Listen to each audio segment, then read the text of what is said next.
I am Ferdinand Marcos, and I am the President of the Republic of the Philippines. I stand today on behalf of 110 million Filipinos. People and hello universe, it's me again. Shout out sa inyo mga kababayan. Hello sa mga Marcos loyalists and supporters. Nako mga bes, matindi ang isiniwalat ni Mr. Guban. Siyempre mga kababayan, nadawit na naman ang pangalan ni Michael Yang and of course si Pulong Duterte at ang asawa ni Vice Presidente Sara Duterte. Mabigat ang pangalan na binanggit niya mga bes, pero sa nakikita ko lang medyo malayo talaga doon sa mga gumagawa-gawa lang ng mga istorya siyempre dating Bureau of Costume ito, kaya alam na alam niya ang kalakaran ay may katotohanan mga bes. Siyempre tama yung sinabi niya, dahil kung pumalag siya nung that time sigurado tsugi siya. Sabi kasi ni Digong mahilig siya mag-planted natin sinasabi, connect the dots mga bes. Pakinggan natin ang kanyang salaysay, napakahaba ito, pero mayroon tayong part 2. Again, magandang hapon po. Sa hearing po namin sa Korte, RTC Branch 35 sa Manila, binago ko na po yung statement ko doon. Nang ngayon ko din po may lalabas kung bakit po tinuro si Colonel Asierto para mag-disguise ako. Pero mas mabuti po na ikwento ko ng sunod-sunod para po malaman ng ating mga kalanggalang na kongresista at mga namumuno po sa bawat committee. Dahil ako po ay ngayon pong August 7 is my 6 years nung mahuli po yung magnetic lifter sa custom. September, I think, kung di po ako nagkakamali, was my 6 years when I was cited in contempt in the Senate. Kaya pag binilang ko po, halos 6 years na po akong pinahihirapan sa kulungan. Hindi ko po mailabas ng todo ang aking hinaing. Dahil sa Senado pa lang, pagkahuli namin ng magnetic lifter sa customs, pagdating ko sa Senado, tinutukan na ako ni Poncio Pilato. Yan po ang totoo. Nahuli po namin ang magnetic lifter with Shabu sa Manila Container Port together with PDEA. Then kasama ko po si Colonel Pajardo, Director of the NCR PDEA. Kasama pa rin po namin si Colonel Asierto. Kami po ang nagbuo nito para mabuo ang malahat at maayos at mahuli ang illegal na droga, dahil yun po sa utos din sa akin ng Director ng CIS where I belong. Ako nga po pala si Jimmy Guban, Intelligence Officer ng Bureau of Customs before. Then I was also designated as the Chief OIC of the CIS Port of Manila. Ako ngayon ay si PDL Jimmy Guban with prison number 8223 P5046. Masama po pala manghuli ng illegal na droga sa loob ng Bureau of Customs. Sumunod lang po ako sa utos ng pamunuan. Dahil noon po ay katatapos lang natanggali ng pinuno ng Bureau of Customs. Pinalitan na galing sa PDEA. Na ang pangalan ay si Commissioner Isidro Lapiña. During that time, Your Honor, operatiba na po ako. Organic po akong operatiba ng Customs Intelligence and Investigation Service. That is 17 years. Marami pong inuutos sa akin, marami pong reports na nare-receive namin na still nandoon ang mga tao ng first family at pati sila ay nag-i-impluensya. During their first few months, Your Honor, marami na pong nawawalang containers. Sa Port of Manila, sa Taguluan, MICP, missing. Even in our intelligence report, we received already about 7 to 10 containers loaded with shabu.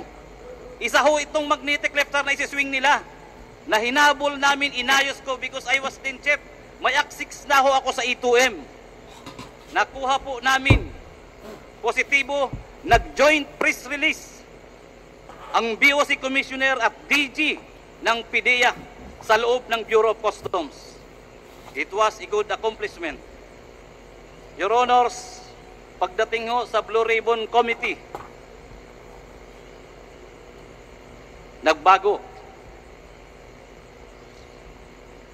The night before the Senate Blue Ribbon Committee, may tumawag sa akin, hindi ko kilala, nag-ring ang cellphone. Another ring, may kasunod na text, nagpakilalang si Dis Mangawang. Dis Mangawang is our collector, deputy collector during the time sa Port of Manila. Nagpakilala siya kaya sinagot ko, pero hindi ho kami yan magkaibigan as an employee of the Bureau. Sinabi niya na tumatawag sa iyo si Paring Bini. Kausapin mo. Si Paring Bini. I am referring to Mr. Bini Antiporda. Kausapin mo kung ano pa magagawa sa kargamento. Sinagot ko kagad siya. Madam, sorry. Trabaho, huli na yan. Accomplishment yan. Your Honors, pagdating po sa Senado, sa Blue Ribbon Committee, nag-hearing, after the hearing, sinight kagad ako, I was cited in contempt. Dinala ho kagad ako doon sa kwarto. Gusto ko hong magpahinga. Tiningnan ko kung anong pwede kong magawa. Dahil mali pala ang magtrabaho ng tama. May sumunod po sa akin na kumatok. Sabi ko siguro ko may tutulong sa akin. Nagpakilalang, taga Blue Ribbon to. Buksan mo pinto, babae. Sana po makuha natin ng CCTV. Nakita ko po, staff ng Blue Ribbon. May sumunod po sa kanyang pumasok, diretso sa kwarto ko. Tuloy-tuloy po akong dinuduro. Jimmy, pag binanggit mo ang pangalan na to, pag binanggit mo to, mamamatay ka. Lalo na kung makarating ka sa Pasay City Jail. Di tatagal ang buhay mo. The worst, Your Honor, sinabay niya pa pati anak ko. Alam namin kung nasaan yung anak mo sa Makati. Madali kidnapin yan. Your Honors, alam niyo po ba kung sino yung mga tao na ayaw niyang ipabanggit? Na halos doon pa lang gusto na ako sipain, bugbugin. Si Pulong, si Mans, si Michael Yang, at ang sabi niya pa, mga kaibigan niya ni Bini Antiporda, magkakasama yan, hindi mo ba iisang pamilya yan? Palagi yan sa Malacanang. Official pa yan ng National Press Club. Si Michael Yang, doon ko lang din nga po nalaman. Your Honors, halos hindi ko humatansya na ang intelligence report namin ay doon palang validated na may mga trabaho si Michael Yang at ang kanyang kaibigan ng illegal na droga. Halos, sabi ko, Diyos ko, akala ko trabaho lang to. Your Honor, doon pa ako nag-isip. Nanalangin, at sinabi ko sa sarili ko, para safety ako. At alam kong kaibigan ko naman si Colonel Asierto at malapit sa intelligence report namin, siya na lang ang dinisguise kong importer ng magnetic lifter loaded with shabu. Your Honor, before the time nung ma-apprehend namin yung container, may kasama akong si Hernan Abaryo. By the way, Your Honor, ang may-ari niya na Bicaba Trading, ang consignee na yan, ang may-ari ay tiga Calapan, Oriental, Mindoro. Meron akong kasama na tiga Oriental, Mindoro. Magkasabay, nalaman ko kagad kung sino si Mr. Bicaba Trading, Bidasto Cabral Barakil. Dahil si Hernan Abaryo ay tiga roon, na-check niya kagad kung sino si Bidasto Cabral Barakil. Ang pamilya ay nandun lang ang pamilya ni Hernan ay tiga roon sa Calapan City. Si Mr. Barakil ay nagtatrabaho lang bilang traffic enforcer sa Calapan City. Bago ko yan binigay sa PDEA. Inalam at kinausap ni Agent Hernan Abaryo. Umuwi, kinausap, tinawag. Pare, paki-confirm mo na lang kung meron parating or what. Alam nyo, yung tatlong tao, normal na normal. Parang walang nangyayari sa kanila. At yung isang inchik, 2 or 3, sabi sa akin, pare, yung inchik nga, hindi takot eh. Sabi ko, bakit? Sabi niya, Michael Yang yan eh. Michael Yang yan, advance. Pulong. Kami hingi na lang ng tulong sa inyo, tulong yan. Wala pong kakwinta. Parang hindi po na, parang normal na normal lang. Na yung importation ay kay Mr. Bidas, ang consignee ay Bikaba Trading. Your Honor, yun pong tatlong yun, nakuha po yun ng PDEA. Invited by the PDEA or arrested. It was only presented once sa Senate. Umamin sa Senate na kanya yung kargamento, gamit. Pinakiusapan siya ni Mr. Ponichen. I'm sorry, Your Honor, wala pa akong copy. Nagaling po talaga ako sa Bucor. Nandoon po yan, nababasa po yan natin, mababasa at mababasa natin yan. And I can bring that document here. Napakalinaw ng tanong ng chairman ng Magic Blue Ribbon Committee, ng Senate Blue Ribbon Committee. Your Honor, inamin, may ebidensya, yung tatlo lang muna. Bakit nila winala hanggang ngayon? 6 na time po ako nagsasuffer sa kulungan. Ang tokha nga, double barrel, kunti lang na droga, kulong kaagad, patay kaagad. Nasaan itong tatlo? Si Mr. Bidasto Cabral Barakil, Lagrimas Katipan, Emily Lukigan, ang alam ko yung inchik, pinakawalan din nila. Ano ang meron? At bakit po ako ang dinidikdik hanggang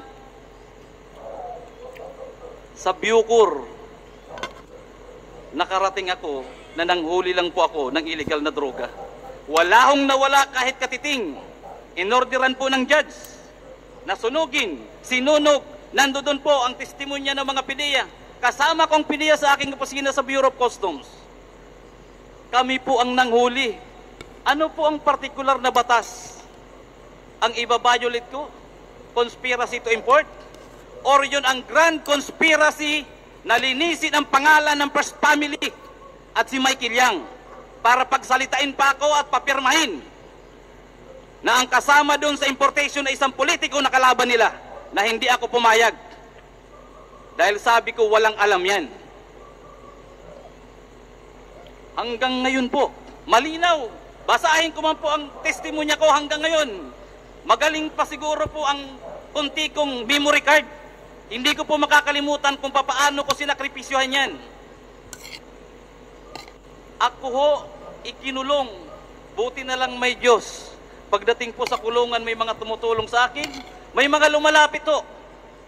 Natestigo kung sino si Michael Yang, paano nasunog ang Bureau of Customs, paano pinatay ang empleyado ng mga taga-customs. Hello? Bakit ang daming releases during the time ng mga containers na nawawala hanggang ngayon hindi iniimbestigahan? Napakasakit po mga kalagalang-galang na kongresista at sa iba pong mga resource speaker dito. Andito po ako, I am seeking for truth and justice. Nothing less, nothing more. Thank you, Your Honor. Kaya pala guys, Meron pa, pero mamaya naman, baka tumas. kaya pala si General Bantag, mga kababayan, under the Duterte administration, grabe. Hanggang ngayon, di pa siya napakita. At bago ka namin, Baka may nalalaman din yun. Mr. Guban, ang iyong affidavit ay maaari naming tanungin nang sa ganon kung ito talaga ay ikaw ang gumawa at kung ito talaga ang katotohanan, lalabas naman po yan sa inyong mga sagot. Yes, Your Honor.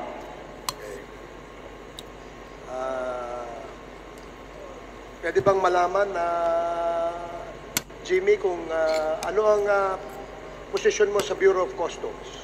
Ako po ay isang Intelligence Officer 1, as yun po yung item ko. But during the time, I was designated as the OIC Chief of the CIS, Customs Intelligence and Investigation Service, Port of Manila. Ilang taon kang operatiba sa intelligence sa Bureau of Customs? I was with the Bureau, Your Honor, for 17 years. Hindi po ako umaalis as intelligence operator, intelligence operative. Pwede bang masabi mo sa committee ito, ano ang rason bakit ka nakakulong? Your Honor, ang ganda ng intensyon ko po dahil sa utos galing sa taas ng bagong administrasyon ng Bureau of Customs, hinuli lang po namin ang magnetic lifter na may lawang shabu. At yun ngayon ang ikinaso sa akin, conspiracy to import ng illegal na droga. At ako po ay dinalhan or nagpresenta sila ng halos 40 o 43 witnesses, kaya 4 na taon po ang proseso namin sa korte. Then kasama po yung TSN, 4 na taon po akong nagsuffer ng kulong habang naghihiring sa Manila Regional Trial Court. Pwede bang malaman kung ikaw ang gumawa nitong affidavit na ito? At kung ito ba ay iyong pirma? Pwede bang paki-confirm mo? Yes, Your Honor. With the assistance, meron ako. Yes, Your Honor. Basahin mo muna, Mr. Jimmy Guban. Let it be known that by the members of this committee that what you have right now is the actual statement that you were mentioning a while ago. Baka tingnan mo mabuti. Thank you, Mr. Chair. Your Honor, nahalos nasabi ko na to, pero if necessary na babasahin ko po para po sa kaliwanagan. Siguro tatanungin ka namin doon sa mga sinulat mo para makita natin kung ikaw ba talaga ang gumawa at ikaw ay nagsasabi ng katotohanan. Yes, Your Honor. With the help of my lawyer, gawa po namin to. Kaya lang po, sabi ko nga, nagkikwento ako, nasa loob po ako ng National Bilibid Prison. Hindi po fresh ang mind ko, pero halos ito na rin po yun. If I may, Your Honor, if I may proceed to read. Sige, make it very short, Jimmy. Pwede mo ba? Number 3 na? Number 2. In the early part of 2017, during my meeting with a certain alias Henry, a Chinese national known importing of various goods in Bureau of Customs, he introduced to me Councilor Nelo Abellira, known as Small Boy. In the said meeting, Small told me that he is the business partner and trusted man of Michael Yang, Pulong Duterte, the son of then President Rodrigo Duterte, and Attorney Mans Carpio, the husband of then Davao City Mayor Sara Duterte. And that, as their business partner and trusted man, he was tasked to facilitate the release of shipment from the Bureau of Customs, which according to him were usually pants and clothes, agricultural products such as sugar, rice, and vegetables, among others. Councilor Small Abellira requested me not to be strict with their shipment after the meeting. Councilor Small always talked to me over the phone and sought my help in the release of their shipment, to which I acceded. In the meantime, our office received reports from our confidential informants, usually bodegueros and painantes of the shipment facilitated by Councilor Small Abellira, that illegal drugs were mixed up with said shipment. As an offshoot of said intelligence report, Director Adzar Albani of CIS Bureau of Customs issued to me a memorandum dated March 2018, re-importation of illegal drugs, monitoring, profiling, recording of imported goods. On account of our intelligence work, various shipments were alerted in various occasions. Small requested me, luwagan mo yung mga shipment na yan. Alam mo naman na kilamay yan, Pulong at Mans. Said container shipment were reported missing while on hold and alert status in POM, MICP, yun po yung nabanggit ko kanina, pati po Taguluan, as well as other international ports in the country, prompting the House of Representatives to invite Customs Commissioner Lapina and to shed light thereon. Between the months of May and June 2018, Colonel Jojo Asierto shared to me an additional intelligence report about shipment of illegal drugs at the Bureau of Customs, In that through profiling, backtracking, and tracing of documents, we were able to find out overstaying cargoes, one of which was the Bicaba Trading shipment.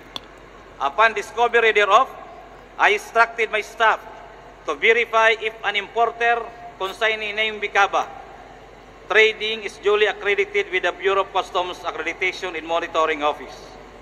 After verification of Bureau of Customs Accreditation and Monitoring Office, it was found out that Bicaba Trading was not an accredited importer or consignee by the Bureau of Customs.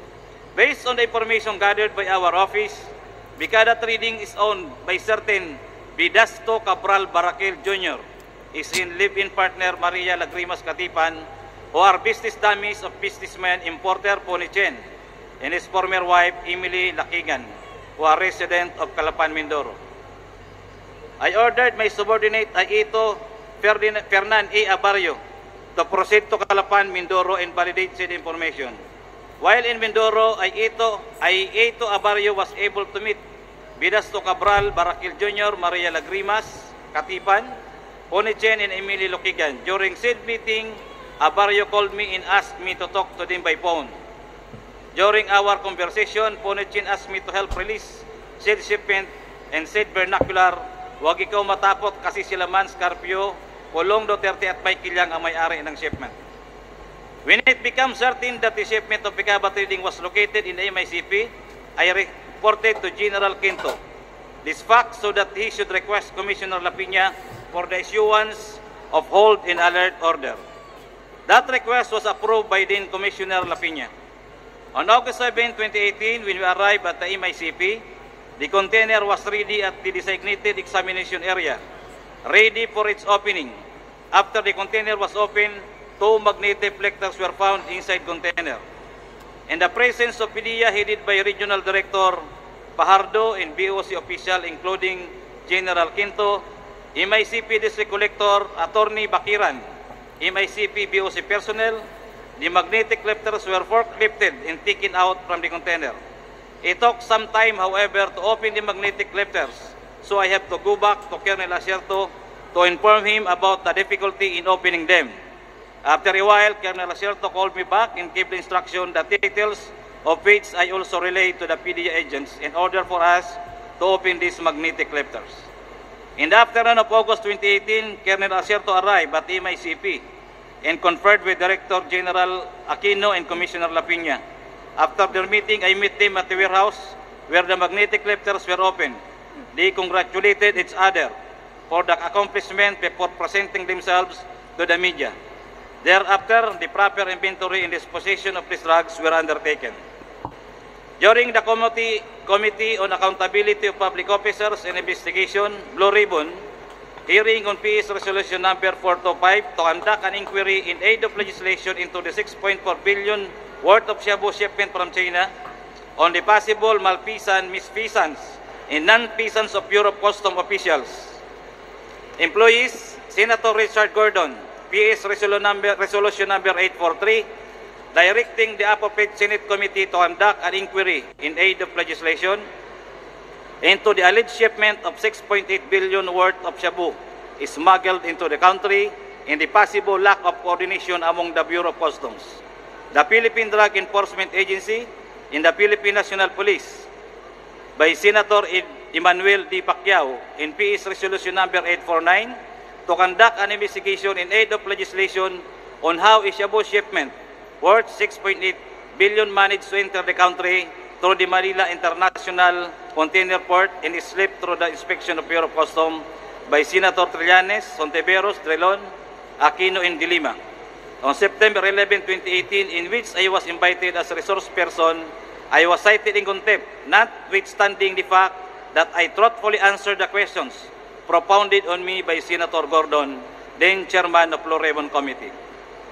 While I was detained at the Senate, immediate personnel who introduced himself as Paul Gutierrez, who worked as staff of Bini Antiporda, accompanied by a Blue Ribbon Committee staff, came to my room at the Senate while I was detained and threatened me. "Wag mong banggitin ang mga pangalan nila Pulong, Yang at Mans. Alam namin kung saan nakatira ang pamilya mo. Alam din namin na nasa Makati ang anak mong lalaki. After a couple of days, Senator Gordon talked to me in an executive session and advised me to tell the whole truth during the hearing. Otherwise, I will continue to languish in the Senate for a long time. Acceding to his advice, I told him all that I know about the illegal drugs being imported to the country through the Bureau of Customs. However, due to the threats of Col Gutierrez, I never confided to him that Mans Carpio are involved in illegal drugs importation at various ports of the Bureau of Customs, more particularly the illegal drugs found in cyst at MICP. The night before the Senate hearing, my cell phone rang for 3 times but I intentionally failed to answer said calls. After several calls, which I again did not pick up, I received a text message introducing herself as Miss Mangawang of the Bureau of Customs. When my cell phone rang again, I answered the call and the one who called was Miss Mangawang and she asked about the Bicaba trading shipment. She asked me anong magagawa dyan sa shipment na yan. Kinaparing Bini Antiporda yan. I replied her, wala na akong magagawa, huli na yan.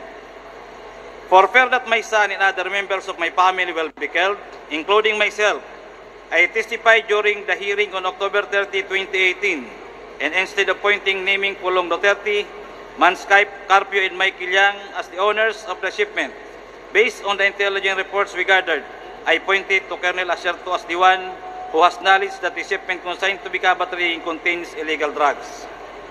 I recanted my said statement against Acerto through my judicial affidavit, which I executed and submitted during the criminal case number R-MNL-19-03-472CR for violation of Article 2, Section 4 in relation to 28 and 31 of Republic Act number 9165, of which I was convicted and adjudged guilty as charged and was sentenced to suffer the penalty of life imprisonment and to pay a fine of 500,000 pesos.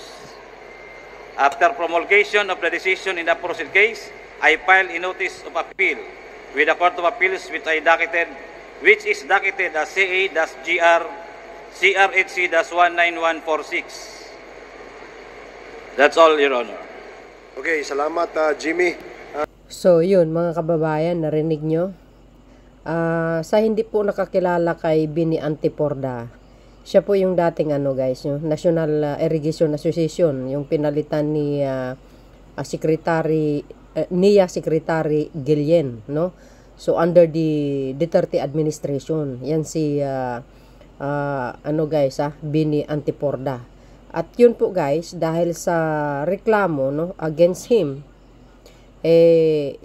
nasuspende siya ng 6 na buwan. Kaso lang tinuluyan na hindi na siya binalik, no, sa kanyang opisina. Natuluyan na.